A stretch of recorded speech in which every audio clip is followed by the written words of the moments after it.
અંકલેશ્વર વાલિયા ચોકડી પર વાહનો માટે ઉભું કરેલ રેડ સિગ્નલ જમીન પર પડેલું છે. આ સિગ્નલને શું સમજવું તેવા સવાલ વાહન ચાલકો કરી રહ્યા છે.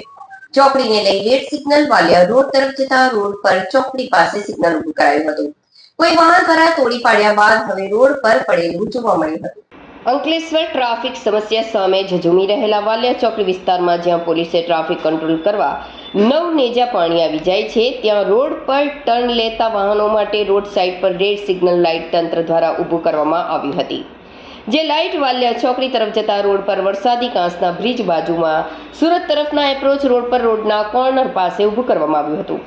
આ સિગ્નલ લાઇટ છેલ્લા કેટલાક સમયથી કોઈ વાહનની અડફેટે આવતા તૂટી ગયું છે અને તેની લાઇટ રોડ નીચે ફૂટપાથને અડીને પડેલી છે, જે સતત ઝબકી રહી છે. ત્યારે વાહન ચાલકોને આ સિગ્નલને શું સમજવું એ જ સવાલ ઊભો થયો છે. અહીં ટ્રાફિક પોલીસનો સતત બંદોબસ્ત હોય છે, ત્યારે આ પડી ગયેલી લાઇટને ઊભું કરવું કે પછી તેને ત્યાંથી ઉપાડી લેવાની તસદી પણ જોવા મળી નથી. જેને લઈ હજારો રૂપિયાના ખર્ચે ઊભી કરેલા સિગ્નલ લાઇટ રોડ પર પડી ધૂળ ખાવા સાથે બિનઉપયોગી બની છે, જેને વહેલી તકે ઉઠાવી લઈ પુનઃ લગાવવામાં આવે એ ખૂબ જરૂરી છે.